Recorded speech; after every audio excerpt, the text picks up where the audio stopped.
Apenas 40 días después del ya famoso Liberation Day de Donald Trump, donde se sacó de la chistera la tabla con los aranceles que iba a imponer al resto de países calculados en función del déficit comercial que tenía, tenemos ya al S&P 500 prácticamente casi recuperado de la caída del 21% de máximos que llegó a sufrir. Y sí, digo ya prácticamente recuperado porque desde el mínimo que hizo el mercado después del Liberation Day, el S&P 500 ha subido ya más de un 20%, lo que marca el comienzo de un nuevo mercado alcista. Y en este vídeo lo que quiero explicarte son las razones de esta recuperación tan rápida y por qué hay señales de optimismo para pensar que el mercado puede haber pasado ya lo peor y que el susto ha pasado. Vamos a centrar el vídeo en las tres razones principales para entender lo que ha ocurrido y sobre todo algunas lecciones importantes para seguir invirtiendo con éxito en el futuro. Vamos a empezar ya, que sabes que me gusta ir al grano. La primera razón por la que el mercado ha tenido una recuperación tan rápida es porque hemos podido ver todos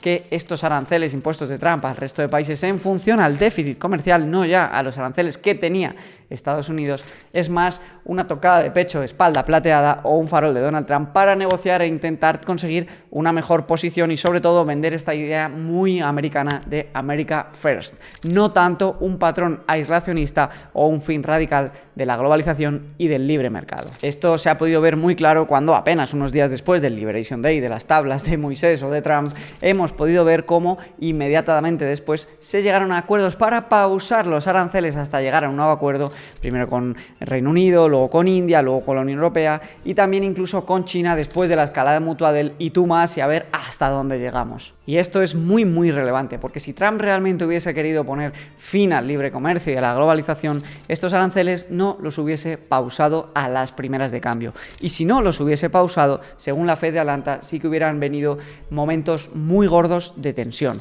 Porque según los estudios que publicaron, el PIB del primer cuatrimestre de Estados Unidos hubiese pasado de ser positivo de un 2,3 a negativo de un 2,8, es decir, una caída de 5 puntos porcentuales. Y además nos dicen desde la Fed que el precio medio de todo lo que rodeaba al consumidor americano hubiera subido prácticamente un 3%, poniendo muy difícil la batalla por el control de la inflación y poniendo muy difícil llegar a fin de mes al ciudadano americano y a la empresa americana mantener sus márgenes saludables que ahora tiene y que mantienen al Estado en máximos de pleno empleo y en crecimiento brutal económico. Y es que al final no olvidemos una cosa que es totalmente importante. Aranceles igual a impuestos. E impuestos igual a frenazo económico, menor consumo y menos margen para ciudadanos y para empresas. Tened en cuenta que un arancel es simplemente un impuesto que se da cuando una empresa quiere vender en Estados Unidos y trae un producto hecho de fuera, cuando lo mete por el barco o por el avión, el gobierno le dice, hey, dame un 20% de lo que cueste este producto. Y ese 20%, 30 o 50, en función del arancel que sea,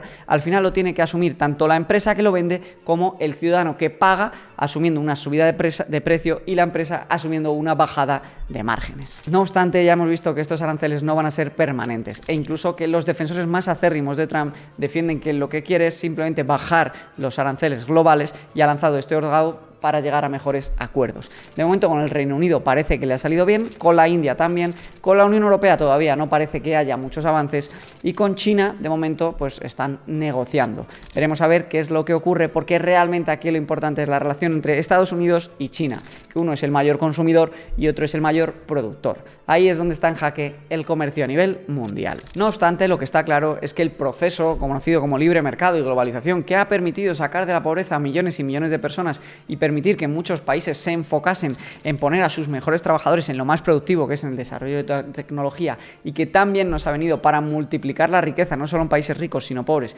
y elevar la productividad, no va a llegar a su fin. Y no vamos a ver un Estados Unidos tremendamente aislacionista, que esto sí que sería muy inflacionista y pondría en jaque el libre mercado. Y esto es lo que entiende el mercado y por eso esa recuperación tan rápida. Pero aquí no acaba la cosa. Pasemos al segundo punto importante de análisis. El segundo factor que está haciendo que los mercados vuelvan a recuperar su nivel y hayan subido con fuerza es que las cosas no han cambiado tanto como parecían en torno al déficit y en torno al corte del gasto público. Y esto me dirás, hombre Javi, pero si tú siempre dices que los gobiernos se tienen que controlar, pues sí, es así, los gobiernos deberían gastar un poquito menos y tener unos déficits más controlados según mi punto de vista. Ahora bien, es cierto que lo que implica el déficit, tal y como nos explicaba Daniel Baeza en el podcast que hicimos juntos y que puedes ver aquí, aquí es creación de dinero. Cuando un gobierno gasta más de lo que tiene, lo que hace es crear dinero de la nada. Y los mayores beneficiados de la creación del dinero son los activos financieros, que ven como cuando hay más liquidez en el sistema, el precio de las acciones, el precio de las viviendas y en general de los instrumentos financieros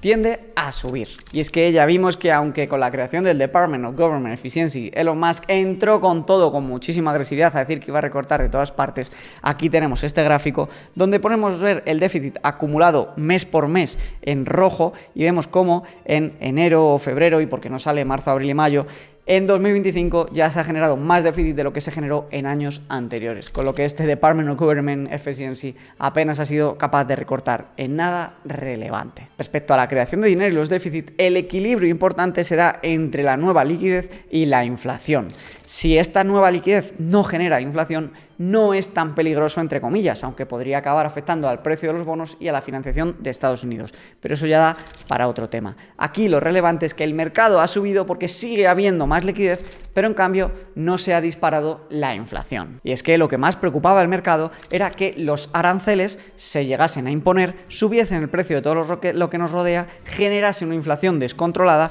pero encima esa inflación no viniese de la mano de crecimiento económico, porque los aranceles iban a poner en jaque los márgenes de las empresas, quizá iban a tener que despedir a trabajadores y nos íbamos a dar de lleno con una realidad que es la que más miedo le da a todos los economistas, que es la estanflación. Cuando se da estancamiento económico, es decir, las empresas no ganan más, hay paro y no crece la economía y encima sube la inflación. Eso es lo que podría haber pasado en el caso de haberse materializado todos los aranceles que Trump anunció. No obstante, con la pausa de estos aranceles hemos visto que por una parte ya no tenemos la presión inflacionaria y no tenemos el miedo al estancamiento económico. De hecho, todo lo contrario ha ocurrido post pausa de los aranceles. Este nuevo reporte de la inflación hemos podido ver que la ha situado en 2,3 en el mes de abril de 2025, el punto más bajo de la inflación desde que en 2021 se disparase post-COVID, post-cheques del gobierno y post-creación masiva de dinero y llegas a estar en el 8% anual. El 2% de inflación anual es siempre el objetivo tanto de la Fed como del Banco Central Europeo. Ellos entienden que una inflación del 2% es perfecta para tener una devaluación constante pero sostenida de la moneda y a la vez espolear la economía para que cada vez haya más trabajo, más productividad y más riqueza para todos. Powell siempre ha dicho que cuando la inflación se estabilizase y tuviese datos claros, iba a empezar a recortar tipos de interés, algo que lo lleva pidiendo Donald Trump desde hace mucho tiempo y que le llama a Powell Mr. Too Late. Por el momento, Powell parece que está consiguiendo ese famoso soft landing que dijo que iba a conseguir, que era bajar la inflación del 8 al 2% sin conseguir una recesión, algo muy difícil y que no se había visto nunca en la historia. Si esto se da y se estabiliza la inflación en estos puntos y el tema de la guerra comercial pasa y Trump llega a acuerdos, estoy seguro que muy pronto vendrán los recortes de tipos de interés y esto servirá para espolear aún más la economía si la inflación lo permite. Y esto nos lleva directamente al tercer punto del análisis, y es que el riesgo de recesión ha bajado mucho con los acuerdos y las pausas de la guerra comercial.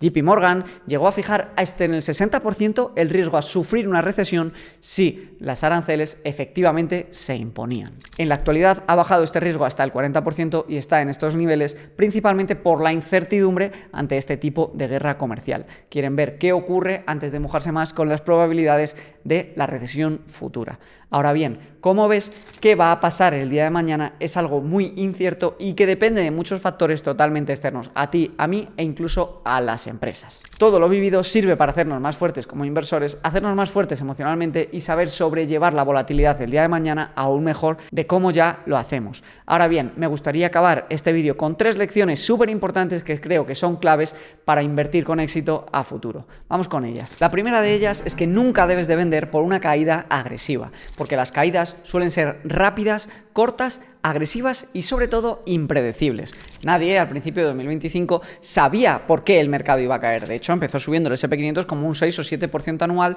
antes de la gran caída de los aranceles. Y nadie preveía que a Trump se le iba a ir tanto la cabeza con estas tablas que anunció y que esto iba a provocar esta volatilidad masiva. Y menos aún nadie predecía en esa caída que luego se iba a recuperar en apenas un mes, subiendo un 20% desde máximos. Personalmente seguí con mis aportaciones normales e hice una aportación extra de 50.000 euros que tenía en liquidez y que anuncié en mi Instagram en uno de los peores días de las caídas. Te animo a que me sigas en mi Instagram porque estoy subiendo un reel semanal muy bueno, formativo e historias todos los días y especialmente cuando hay anuncios importantes comentando mi punto de vista. Te lo dejo aquí abajo en la descripción y recuerda por favor que aunque haya intentos de suplantaciones de identidad, el mío es Soy Javi Linares y es el único que está verificado. La segunda lección que sacamos y que viene en línea con lo que ha ido pasando históricamente es que después de los peores días siempre vienen los mejores días en el mercado y por eso es imprescindible nunca vender después de un mal día, porque fijaos este gráfico de aquí, vemos que los 10 mejores días en el mercado fueron en momentos de gran incertidumbre como 2008, 2025, 2020 con la crisis del COVID, en el 87, en el 2009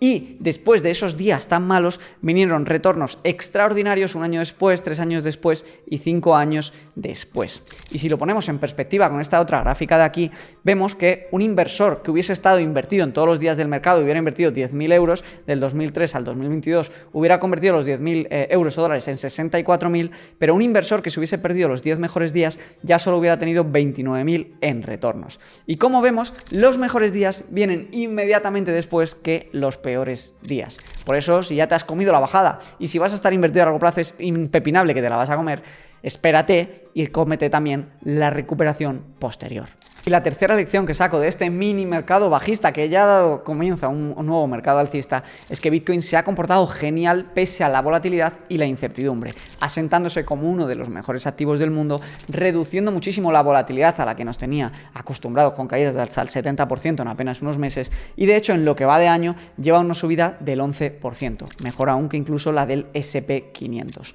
Esto le ha hecho colocarse en algunos momentos en el quinto activo más valioso del mundo por encima de Amazon y de Google. Actualmente está en el sexto y va variando en función de la cotización diaria. Y todo esto ha hecho que Coinbase consiga entrar en el SP500 entre las 500 empresas más grandes del mundo y de Estados Unidos, gracias al crecimiento de la industria de las criptomonedas, pero especialmente, que ya sabéis que a mí no me gusta ninguna otra criptomoneda aparte que Bitcoin, gracias a que Bitcoin se está asentando como una nueva clase de activo y que cada vez más particulares, inversores e institucionales confían en él para trasladar su riqueza a largo plazo con un activo que no está controlado por los gobiernos, que está limitado y que mejora al oro en muchas de sus características. Coinbase entrando en el SP500 y la industria de las criptomonedas entrando en el índice es un ejemplo más de lo versátiles y lo multidisciplinares que son los índices. Si una nueva empresa, si una nueva tecnología, si un nuevo sector penetra en la economía, el índice poco a poco va a ir dándole peso y cada vez más para capturar las ganancias y el crecimiento de esa industria. Por eso, si estás en índices, estás diversificado